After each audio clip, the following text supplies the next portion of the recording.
Swayam Prabha. Digital India. Educated India.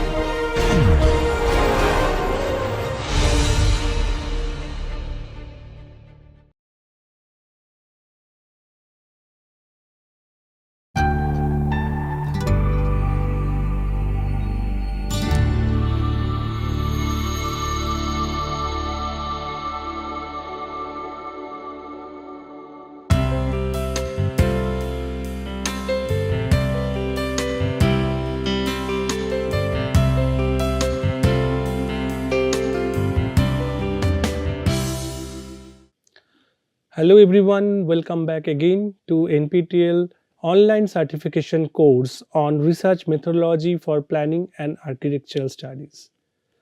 So in this particular lecture today we'll be discussing a very important and a serious we can say discussion on the issue of similarity versus plagiarism.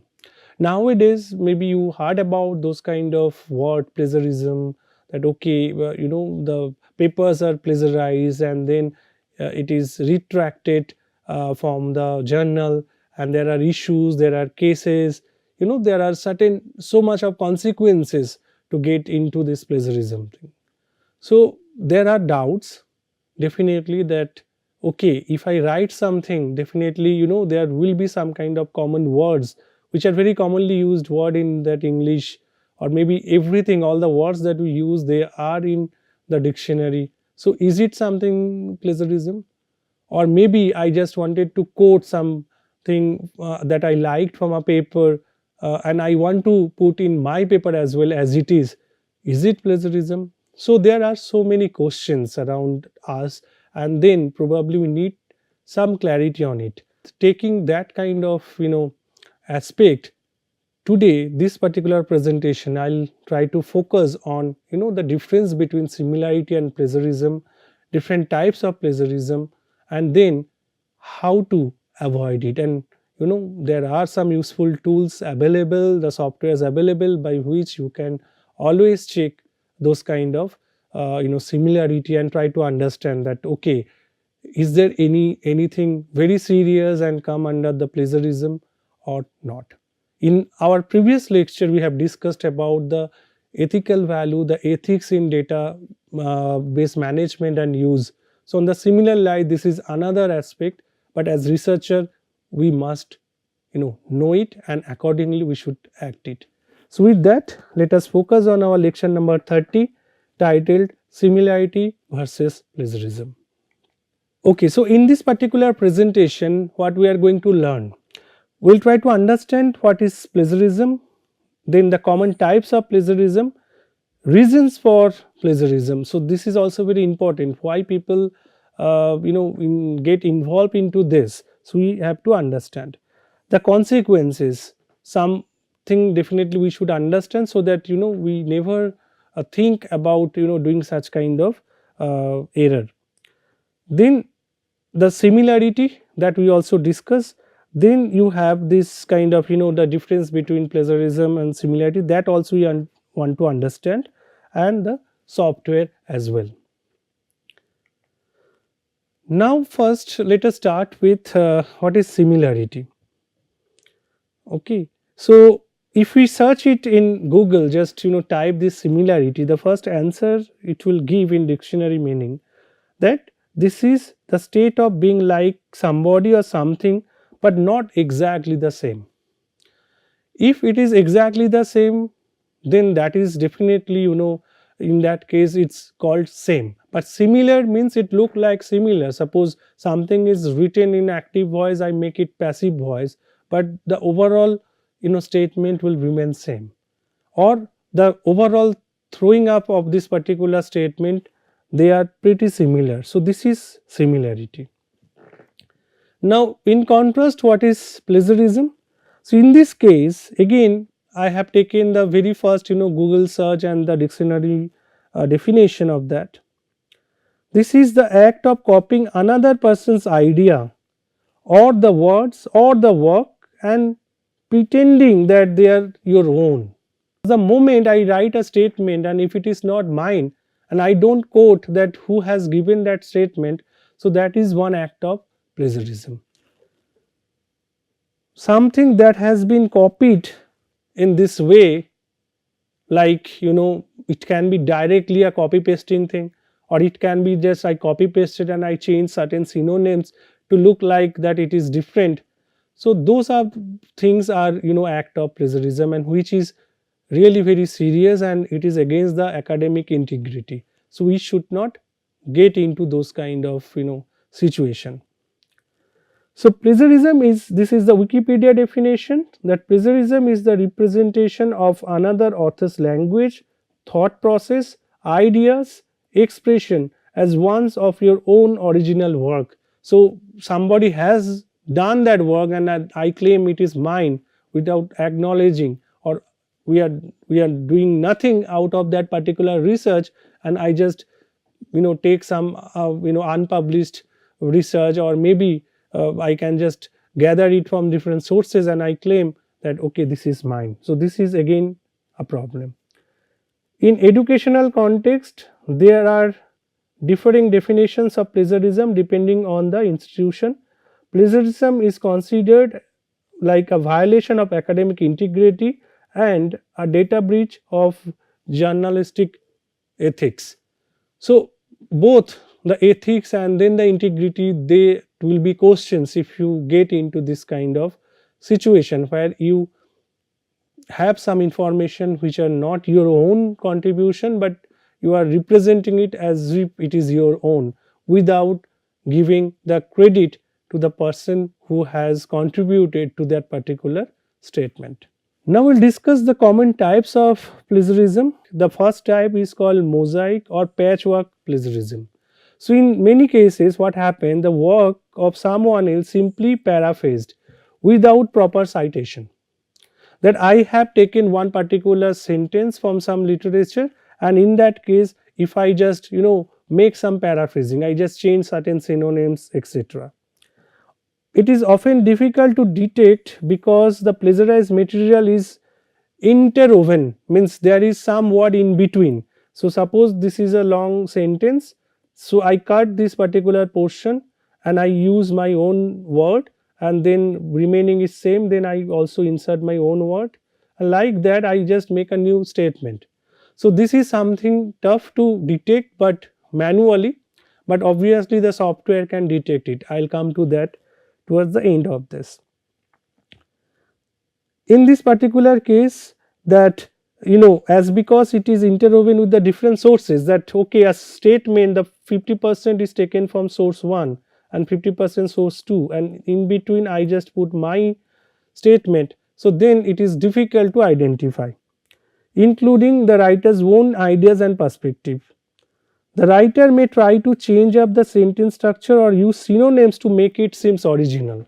So that is some kind of mistakes, and probably it can be easily caught through those kind of software, the similarity detection tools that are available. That is something can catch. And most of the institutions, they do have this kind of software available where they check all this research content like the thesis and all.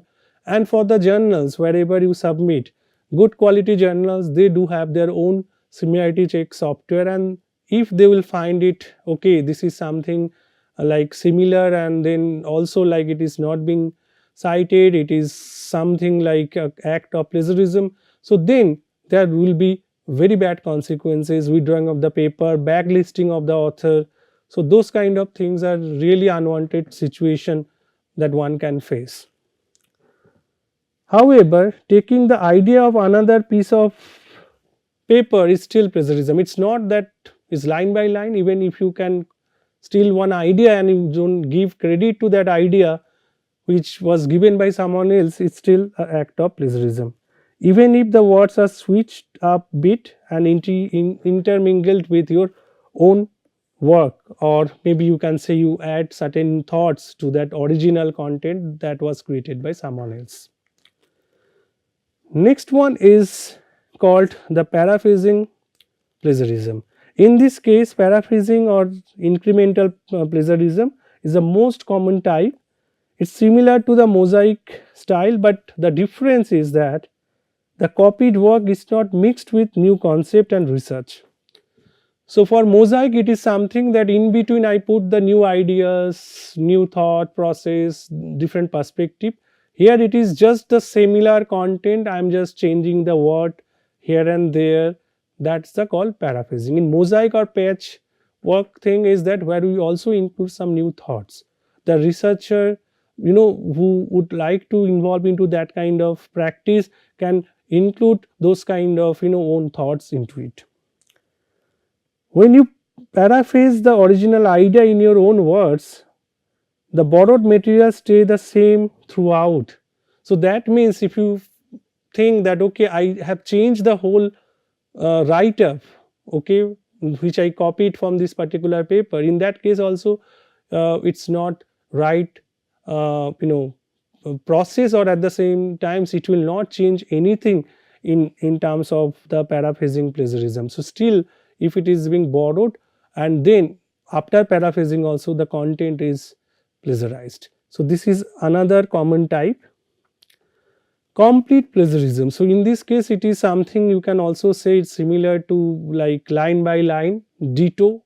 So it's a control C and control V and you just claim it is yours. So complete plagiarism is more common in academic writing than content marketing or other types of online writing.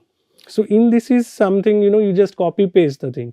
Suppose if it, even if it is not like a journal or something, but you give one assignment to your student, and in that case you find that okay, they just download something from somewhere and then submit. So if you have the software you can easily check, and sometimes it is like almost 100% similar, and then there is no mention about the source. So it's a 100% case of complete plagiarism. This type of plagiarism occurs when someone tries to submit an entire research paper as their own without proper attribution and citation. For example, this involves copying and pasting of original work in exact word that the original paper they have mentioned. The only thing that is changed is the author's name. So I just change the cover page in that way, and then I can give the entire thesis which has been done by someone else. So in such cases, if you are doing this kind of activity, so this is a act of complete plagiarism. Now this is interesting, that self plagiarism, this is also known as auto plagiarism. So self plagiarism happens when you copy your own writing, whether intentional or not. So many a time, suppose you are conducting your research and then you published 2-3 papers, fine. So for your next paper you will find that okay, the other 2 papers, the introduction part was written very nicely and the context is pretty similar. So let us take some of the word of my own paper, because I am not copying from anyone else. But that is also act of self plagiarism, which is equally punishable, and also it is equally threatening like other plagiarism. So it is not desirable that you take your own write up and you publish again and again in different journals. In such cases, definitely you have to contextualize your content and then you have to write the content. See, the same write up, definitely if the context, overall concept is to solve certain kind of, say for example, urban mobility issues. We all know the issues like congestion, increase in vehicles, pollution. So these are very common keywords. But that doesn't mean that if I give these keywords and I ask all my student or maybe all of you to write a 50 word or maybe 100-word write up about the issues of urban transportation. If you do it honestly, there is a very low chances that the write up will be ditto same. Probably it is almost negligible and it is almost 0%. But if I say even the overall concept on throwing and pattern, there will be similarity, but that is also different, like the logical sequencing of the sentences, then the follow up discussion will be different. So that's why, like whenever, even if you have published the paper, good, but you should not take those content to your next paper. That is also coming under self plagiarism. Often the person in self plagiarism incident is summarizing or repurposing their own work instead of writing a whole new piece of, you know, write up from the scratch of the same topic. That's why I'm saying that I say that okay, my overall purpose of doing this research to solve the urban mobility problem. So can I take it from my published paper? The answer is no. Simply you cannot take. You have to write, okay, from the scratch. Many people think self plagiarism is harmless because you are not copying or stealing from somebody else. But this is the type of plagiarism can be just as damaging as other plagiarism. So better to not get into this kind of self plagiarism activity. Accidental plagiarism, what exactly it is? Plagiarism does not always happen on purpose, that my intention is not to copy and then publish. It's still considered plagiarism when someone copies another's writing without citing their source. Say for example, to make this particular presentation, I have referred certain kind of online content, okay, the website and the blogs. So I have given those kind of references. I am not saying that these words are mine, okay. So in such cases, for researcher, you also need to give that kind of attribute, because in such cases you will be very much transparent to the scientific community and you give value to it. Wherever it is your interpretation, wherever you are giving new idea, please do that, but simply you don't claim that the content is yours. We should not claim it. Just because the omission or incorrect citation was accidental does not mean plagiarism has not been committed. So many a times what happens that we give improper citation to the source, that we write a statement and then all of a sudden we realize that we have to give a citation, and I can pick up anything which is available without knowing that whether that statement where I have inserted the citation is from that paper or that content. So that's why it is also misleading, that the paper that you want to cite, which is talking about say the urban congestion, and then probably you in a hurry or in accidental you cite a paper which is talking about some kind of urban flood, because maybe it is something like the author names are similar, or maybe there is some kind of in hurry that you have committed that mistake.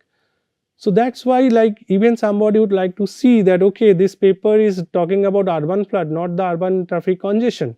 So that is also now accidentally that particular phrase is not cited properly. So that is also act of accidental plagiarism. This is why it is important to check any work, and when doubt, give your source credit. So this is something very important.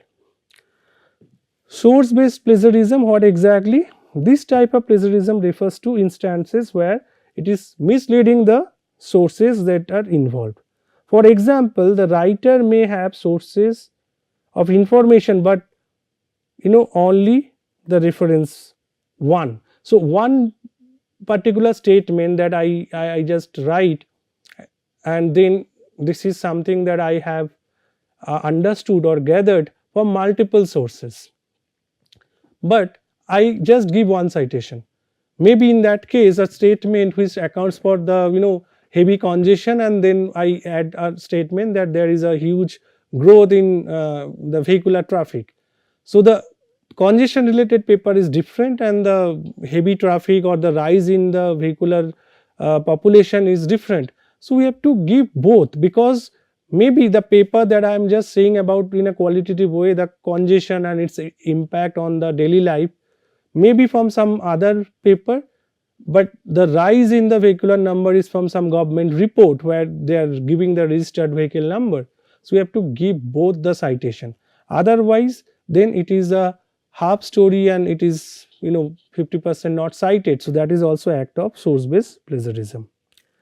Another form of source based plagiarism would be when an author quotes a non-existent or incorrect source, that source is not available, or maybe that is sometimes it was there but now it is not exist in current time.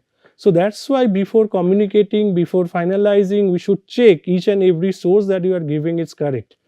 We have to give that much of time to our research writing, because this is the thing that which will portray what we are doing, right? We can do a excellent work, but if we fail to communicate in a proper manner, if we fail to write the paper without proper citation, so then probably it will be another disaster. You can say that this is not the intent of doing the research. The worst type of this kind of source based plagiarism, when sources are fabricated. This is another trait, as because you don't have source, you create a source and then you cite that source. So this is sometimes there are some kind of reports which also talks about that actually the source is fabricated. That is also dangerous. Making up information like study finding or statistics is extremely misleading. So that is not right thing to do. Direct or verbatim plagiarism is same as the copy pasting. So it is something like you can just simply go for direct plagiarism, then it is intentional and unethical of stealing the content. As the name suggests, it is the word by word copy pasted into a new page. The author then tries to pass off the content as their own and claim it. Some authors, they are trying where there is some kind of unpublished work. So when it is unpublished, that means there is assumption that okay, there will be no such kind of software which can match the unpublished content, but maybe tomorrow that unpublished work is published in somewhere. So with that particular thing, it will be a challenging aspect, and that is not ethically right. The words are directly copied without any text, citation and credit to the original source. Now possible reason for this activity. So in the paper by Mio and Talha, so there in 2019 that in that paper they have mentioned some of the reasons. One thing is the poor time management. Say for example, like you have certain deadline to submit your assignment, to submit your thesis, submit your dissertation. So if you fail to manage the time effectively and the last stage you have to give some content to your supervisor or to your department, then this kind of activity will be prominent. So you will try to get the information which are readily available and put it, and as because it is not your content, so there will be some sort of plagiarism involved into it. Poor knowledge or ability to write the assignment or research paper. So if say you are very good at doing the research, conducting the survey, interpreting this, but you are not very confident to write the sentences. In such cases, you find that some papers overall the introduction section is similar to your paper or the context is similar, you just take that portion because simply you find that that particular text are very well written. So that will lead to some sort of issues with the plagiarism where your ability to write is questions. So for that, to avoid it, definitely there is no other shortcut by doing the practice. So you have to practice more writing the content, check it, get it checked by your friends, your colleagues, your supervisor, your faculty members, and then get the feedback, and slowly you will understand how to write it. For that you have to devote time, you have to also be patient about that kind of improvement. Many a times we have those kind of issues to write the paper because maybe I'm very good at English writing, but maybe I'm not that good in technical writing. So that are the common feeling of researcher that feel that okay, I'm not really very good at technical writing. So in those cases this will lead to some of the plagiarism activity. Problems of writing in a second language. So this is another issue that many a times we are not that much comfortable with that kind of language. So maybe I am very comfortable to communicate orally with my mother tongue, but right? Whenever I have to write in English or any other language that are required, maybe I'm not very comfortable. So for that we try to see it. Poor knowledge of what constitutes plagiarism or academic integrity. So many a times maybe we don't know that what is right, what is wrong, that can I copy it my own work or can I take it like this and all. So for that definitely you should understand it. There are enough content available in digital media. There are possibly certain kind of mandates and rule and regulations in your institution, or maybe through this particular lecture as well. Now probably you will get that particular clue that what is plagiarism, what is similarity, and then what you don't need to do and what you should not do, right? The other thing is that poor citation skill. You don't know how to cite. That's why I'm saying that in source based citation or source based plagiarism, that where you cite something but that is not appropriate citation, you cite something else where the content is taken from some other sources.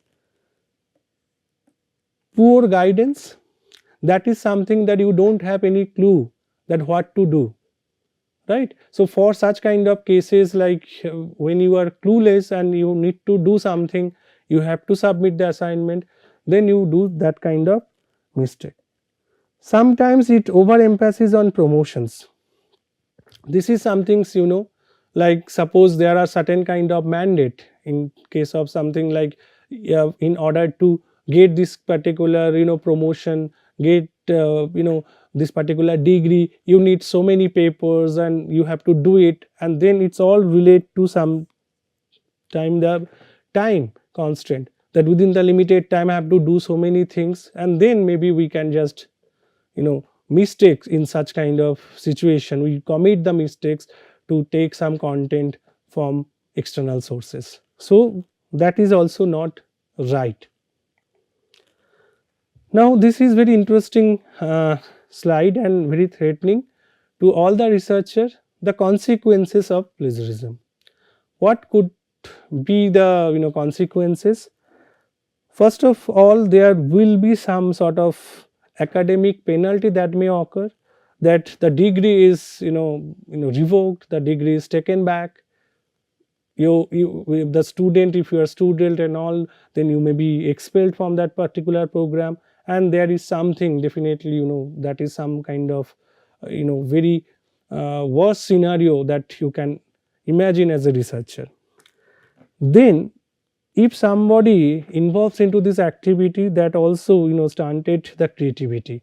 So definitely whenever there is a practice that okay, I can take it from here, I can take it from here, so we'll stop thinking that particular creativity that we require, that okay, what should be the write up, how can I write it in a better way, then okay, I write for the first time, can I just make certain improvement. So if you are getting into that practice of taking from other sources or using some other AI based tools nowadays, which is very common to write up for the write up or creating the content for your research paper, then definitely that will be shattered, or that will stop the ability to freely think on the new thing. Effectively it will create a poor content where there will be mistakes, because you may copy the thing from different sources and they are not coming into sequence. That will be the problem. If you are in profession, so maybe that will lead to a career damage, so that the profession from that particular job, one can be fired, suspended, etc. This is definitely impact the reputation, the impact that reputation of that particular researcher, the author, or maybe the institution. So it is overall like some kind of defaming that particular institution by that particular act. Then other authority penalties, that maybe because of that your papers which you published, that will be retracted. So this is again a shameful result. Then you may lose your audience and followers. If somebody know about that particular person or student actually committed plagiarism, and then it's the situation that they will consider you as something like is not a good researcher, or it is something deters the audience. And in some cases, if it is something the stealing of some kind of idea, some kind of intellectual property, and then you claim it, so if proved right, so that may also lead to some kind of potential legal and criminal action. So these all things are not really the desired outcome of any research. So as researcher, we should be fair enough, we should follow the ethics and academic integrity, and don't get ourselves into those kind of activity which can lead to the plagiarism and all, so that we should not face such kind of nightmares. So in such cases, like, the way out, how to avoid it, simply you have to practice, you have to interpret your result, write at your own. Whenever you get some kind of information that you want to use to compare your results, you can still use it, but give proper citation, the actual citation, the original source of that particular content. That way you can avoid this kind of act of plagiarism. Now coming to the comparison of the similarity versus plagiarism. So this is again another paper by Menom, 2020. So in this case, similarity is the context of overlap and match between author's work compared to the other existing sources like book, website, etc. It's just the matching of the word. Still it is not plagiarized. It will be an act of plagiarism if the intentional or unintentional, like it is covered or maybe accidental theft of published or unpublished intellectual property without citation. If you say that you just like a particular quote of any authors, you can still use it. You can use it in a style that is recommended many a times, like we put it in the double inverted comma and make it italics to just keep it as it is, or else a statement that is actually the extract of any earlier research, you have to give proper citation. Then it is maybe the act of similarity but not the plagiarized item.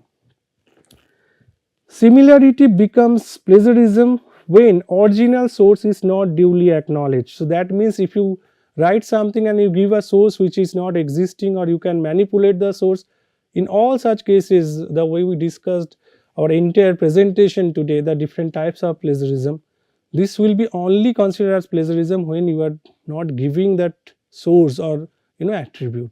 If you provide it adequately, then in that case it might be a case of similarity but not plagiarized. But try to also interpret at your own language whenever it is your own argument and statement. Wherever it is someone else's argument, please give the proper credit to the actual contributor of that statement. Now coming to the similarity detection software, again here, like, these are few limited and commonly used software, like Turnitin is very common. Then you have Authenticate. Grammarly is also like normally for the grammar check, but it has also some options to check the similarity. Plagiarism checker, you may have Drillbit, Unicheck, plagiarism detector. So in all those kind of cases, they are not going to detect the plagiarism, because see, it will only detect that these all act as a some kind of text matching algorithm.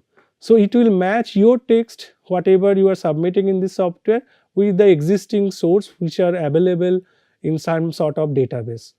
So it will not tell you that whether it is plagiarized or whether it is not. So it is something that the citation, if it is properly cited, then that is something that, okay, this is not act of plagiarism but it is similarity. But too much similarity is also not correct. Say for example, if you take my word like this, so I write 100 sentences and I have given 100 references. So that means where is your content? You are giving some kind of content which is available. So that's why many a times when you write review paper, where mostly you discuss the work that have been done before or past literature. So there you will get all those arguments. But for your own findings and all, most of the write up will be your own content. Maybe at the introduction, maybe at the literature review, or in the method selection, there might be some citation, but normally your work will be your own. But in that case, it's not the text. If you can also copy the image, if you copy some graph, you just manipulate graph to a table or table to a graph without proper attribute and citation and credit. So this is equivalent to an act of plagiarism. Now this is something, in the Turnitin, when you submit a paper, this will give you such kind of report where this will give you some sort of similarity index. So 36% in this instance the text are copied from some sources. It is also giving you some distribution, normally internet sources, 17% out of publication, and then 33% is student paper. If you add all of them, it will not match the 36 because there are overlaps. But along with that, you can find that out of this 18% is from a single paper. That is another concern, that mainly, if you write something and 80%, 18%, 20% is from single source, then definitely that is a serious issue. You may have certain sources like less than 1%, 1%. So these are similar. Again, I am saying that these are not like so far proved to be like, this act of plagiarism. Now, whenever you will find this kind of similarity and you can find that, okay, this is something from the source number 4 that submitted to some Foothill College, it is a student paper and there is no citation mentioned. So in this case, you have to give citation of that particular student, okay, who have submitted this. So for this also it's the same. So in the entire write up you don't find any citation. So then this is a case of plagiarism. But suppose if that particular person added all those citation and try to make those statement and interpret those and write at their own language wherever it is possible and give the citation. So then probably even if it is something the index like similarity index is there, but still it is something not the case of plagiarism. But whenever there is more similarity, that is also not acceptable. So Turnitin by default they are giving some sort of range. So 1 up to 24, so it is giving green, yellow, orange and red as similarity percentage, and in this case like some cases you may get also 100%. Say in this particular case it is ditto copy of the same document, line by line it's same, then only it will come as 100%. Now the next question is that very common question, what percentage is allowable, but up to what percent similarity is acceptable? So when you say the question is how much plagiarism is acceptable, the answer is 0%. You should not have even single 1% of the plagiarized item.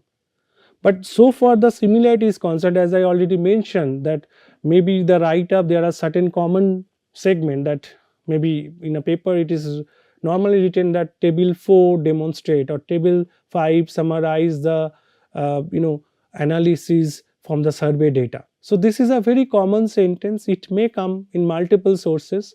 So in such cases this is common statement, and for that normally those kind of 10% or depending on the institute to institute 10%, 20%, this kind of similarity is still considered because there it assumes that these are very common sentences available. But in that also, like if you have the content which is like say continuously after say 5, 6, 10 words are continuously same with the previous content, because it will show you like this all the available content. So you have to give the citation or you need to change the sentence, you have to write at your own language that sentences. So like that you can avoid. So you have to be very much careful that whenever you start writing at your own, most commonly you will not come up with a high similarity, but when you get influenced with certain other write up and you are getting fascinated that content is written very well, then you may come up with a high percentage of similarity, and that may also lead to the plagiarism is not properly cited. Even nowadays, the another threat is that application of AI generated text, that you give certain content, it paraphrase and it modify and then prove. But there are other and like you can say that detection. So detection on the AI generated content is also available. So there you will find that whichever the content is generated through AI. So don't get yourself into that situation and get embarrassed in front of your supervisor, faculty, or your authority or your department. Better you start practicing writing at your own. Definitely, after certain time you will be able to write a good content, because as a researcher that is actually one of the basic need to write your research. So with that, let us conclude this particular discussion. I know that there are certain kind of information and some of consequences are really threatening, and I wish that none of you will get into that kind of trouble. Be honest. Whenever you write something or you take some information, try to give the proper source, check it once twice, and unless you are satisfied that the cited document are absolutely okay, they are not fake documents, or maybe it is relevant to the content where you are citing. So with that, definitely you can practice a good research writing, and then you don't need to think much on the plagiarism and then the consequences of it. So this is the overall summary, that here we understood what is plagiarism, what is similarity, the difference between that. So the similarity will become plagiarism when it is not properly cited. So that is the catch. Then we have consequences of plagiarism, which are academic reputation down, then even getting suspended from the job and profession, etc. So reasons for plagiarism, then common types, etc. And whenever, even if you are taking a photograph, whenever you are taking some content, you should give the proper citation where from you have taken. So for this also, wherever I have taken certain images and the content, I try to give the source where from I have picked up. So with that we end here, and then we'll move to our next lecture, which is on processing of data and database management. So this is something, once already that you have the data available, and then how to manage it. Before you do the analysis, you need to understand, you have to prepare the database. If it is like a raw data that you collected, so tabulation and other thing, understanding the data, and if you understand it well, then you can only select the appropriate method for the analysis. So with that, I again thank you all for joining the course. Hope this course is helping you out in your research. We'll be meeting in our next lecture. Thank you.